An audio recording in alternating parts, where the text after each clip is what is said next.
Oi, oi, sétimo ano. Vamos lá, né? Mais uma aula de ciências. Então, pegou a apostila, vai lá e abre na página 307, certo? Então, a aula de hoje sobre as aves. Então, muito além do céu. Já comecei com uma imagem, né, que mostra aí que é uma representação, né, de um possível cenário do Jurássico, com dinossauros, répteis e outros animais. Só que além deles, as primeiras aves aparecem com suas penas e a capacidade de planar. Então, nesse período, né, os cientistas eles acreditam, né, que foi nesse período Jurássico que devem ter surgido as aves. E esse período ele é caracterizado por um clima inicialmente seco, né, que ao longo do tempo passou a ser quente e úmido. Também tinham imensas, né, florestas gimnospermas e novas espécies de dinossauros estavam surgindo também, ok? Então, 200 milhões de anos atrás, que é o tempo em que aconteceu isso, né, o que caracteriza o período Jurássico. Então, nesse cenário, com essas características, né, de novos dinossauros surgindo, foi que apareceram as aves, né? E acredita-se o quê, então? Que o surgimento das aves foi a partir de um grupo de dinossauros, tá? Tem bastante semelhança entre eles, tá bom? Os dinossauros e as aves. Então, muitos cientistas consideram que, de uma forma bem simplificada, claro, né? Que as aves são dinossauros com penas, tá bom? Então, vamos ver as características delas e ver se isso realmente bate, né? Já que também os cientistas divergem quanto a isso, né? Então, as primeiras aves, certo? Um dos fósseis descobertos em meados do século XIX intrigou os cientistas por muitos anos. Tratava-se de um animal com várias características de réptil, mas olha, com penas, tá? Que é a estrutura presente nas aves atuais, certo? Por possuir, então, olha só, esse réptil aí com penas, ok? Então, acredita-se que ele tenha sido essa transição, né? Por possuir semelhanças com esses dois grupos de animais, esse fóssil ele apoia a teoria de que as espécies evoluem gradativamente com estágios intermediários, tá? Esse animal, ele foi batizado como Archaeopteryx, tá? Que em grego significa asa antiga. E o fóssil data aí, né, de 150 milhões de anos atrás, que corresponde ao Jurássico, que é o período de apogeu dos dinossauros. Então, novas descobertas de fósseis mais antigos questionam uma hipótese, né, que considera o Archaeopteryx o ancestral de todas as aves, tá?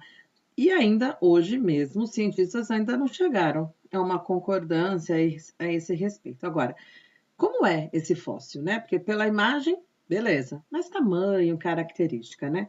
O Archaeopteryx era do tamanho de um pombo, tá bom? E possuía garras que permitiam que subisse em árvores. Ele era carnívoro e devia se alimentar principalmente de insetos, já que ele era pequeno, né? Especula-se que, apesar de possuir penas, ainda não era capaz de alcançar voo, como a maioria das aves atuais. Então, é bem possível que ele pudesse planar, ok? Aves e fósseis, olha só, as comparações, né? Entre as maiores aves atuais, a gente tem quem? Os avestruzes, né? Que chegam a medir aí cerca de 2,5 metros de altura. No entanto, eles e outras aves que não conseguem voar, certo? Tem as emas e tem os casuários, são menores do que muitas das aves extintas, que também não conseguiam voar. Então, essas aves extintas, elas dominaram o ambiente terrestre antes dos mamíferos. Então, olha na imagem aí o tamanho de 4 delas com um galo, ok?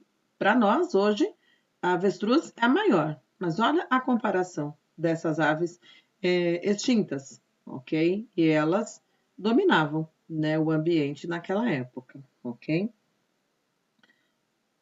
As aves na filogenia dos répteis. Então, entre as espécies de répteis atuais, tá? Os parentes mais próximos das aves são os jacarés e os crocodilos. Lembra do grupo dos crocodilianos, né?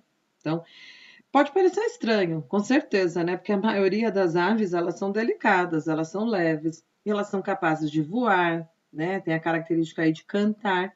E crocodilo? Crocodilo, tudo desengonçado, pesado, né? Anda de uma maneira bem desengonçada, né?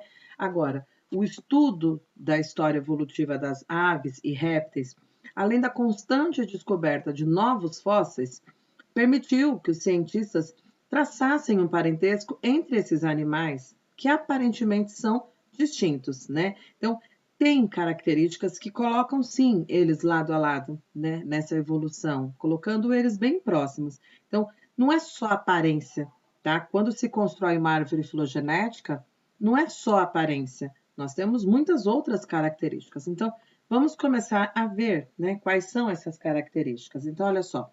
Primeiro aqui, ó, de olho nas semelhanças entre aves e répteis.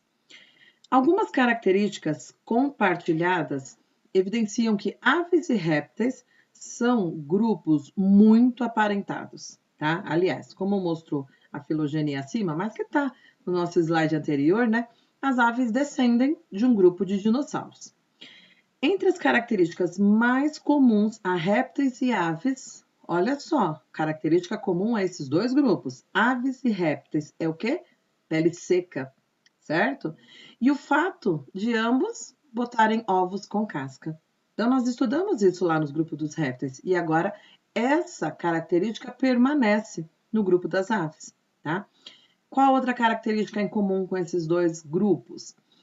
Eles apresentam fecundação interna. Lembra o que é isso? O encontro do espermatozoide com o óvulo, né, o gameta masculino e o gameta feminino, ocorre dentro do corpo da fêmea, fecundação interna.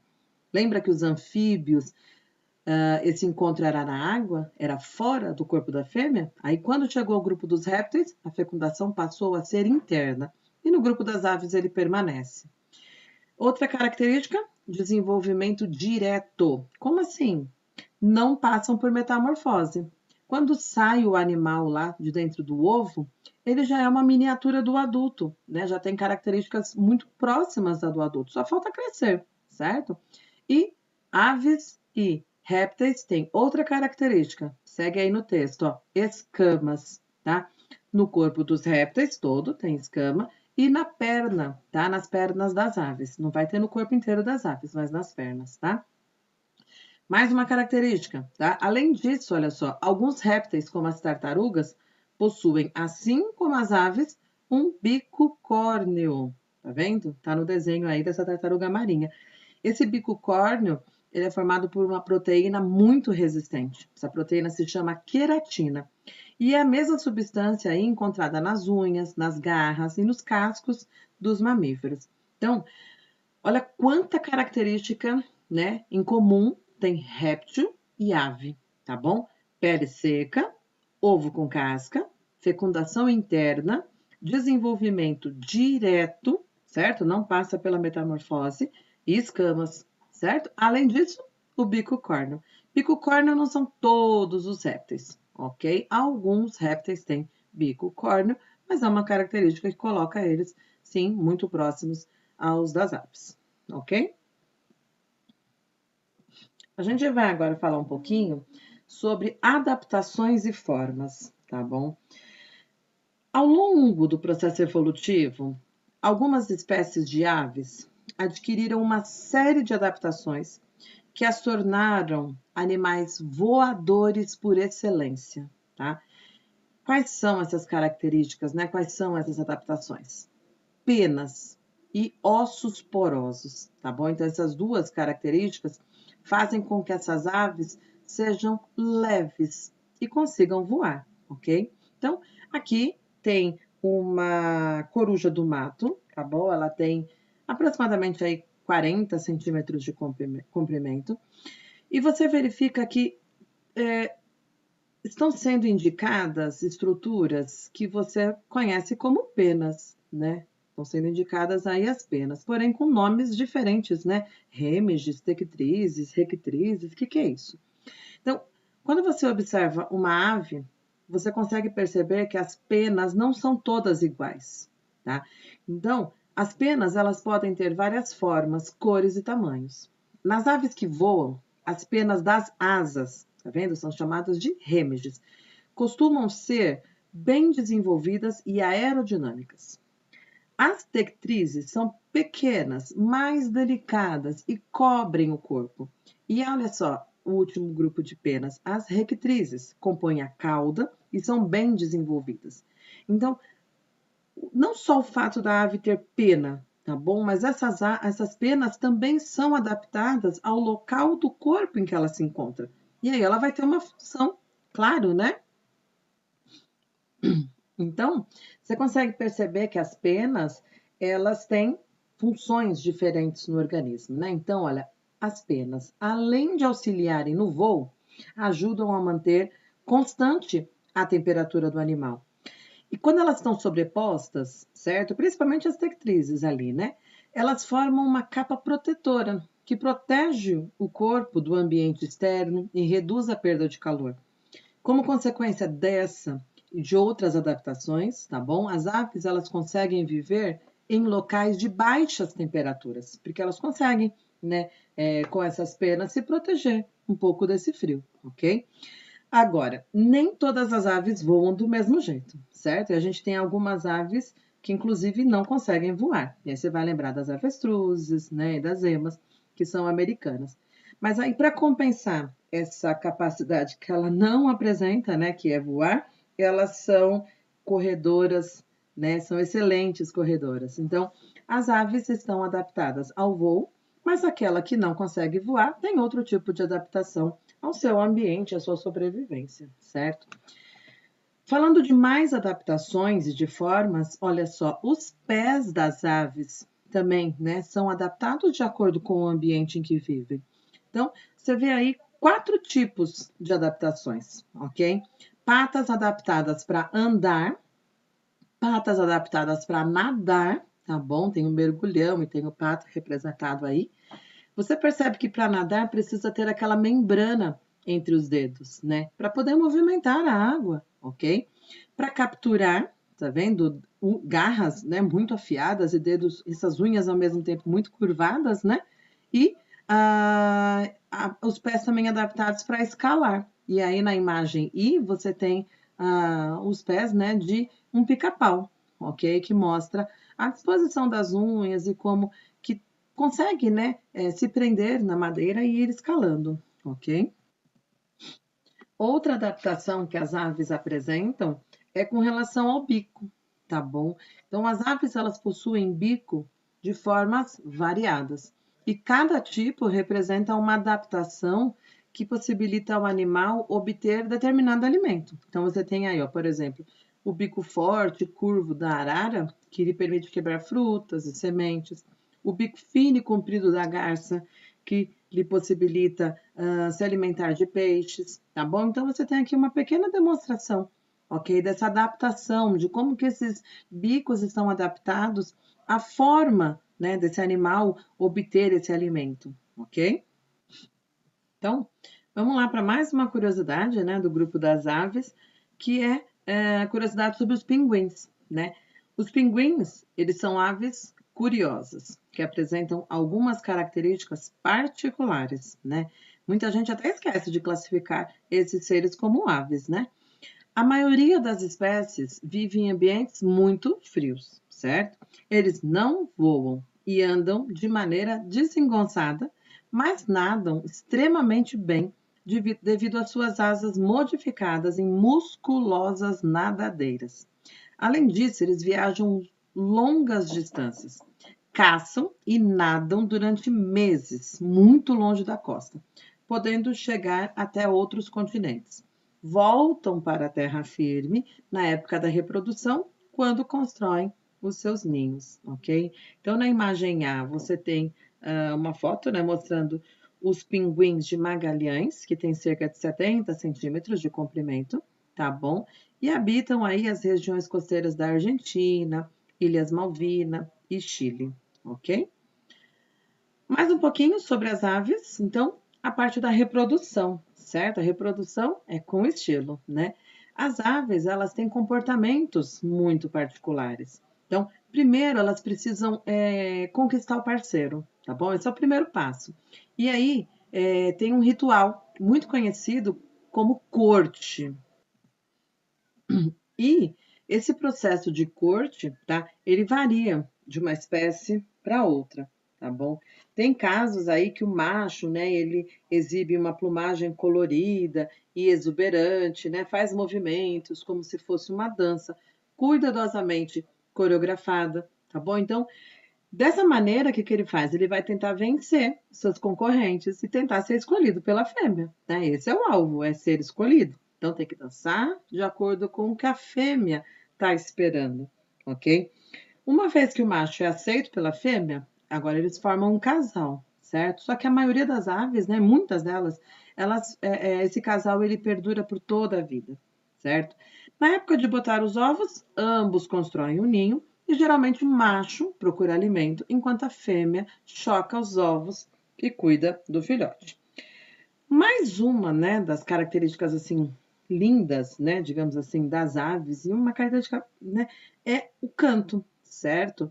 Agora, como que é produzido o canto numa ave? Eles possuem uma estrutura chamada siringe. Olha só, siringe. Essa estrutura está na garganta, tá? Funciona tipo um apito. Quando o ar é expelido dos pulmões, então quando o ar sai dos pulmões e passa por essa seringe vibra e emite um som. E esse som também é característico, né, de espécie para espécie. A gente conhece a ave pelo som que ela produz. Então, o som é característico de cada espécie.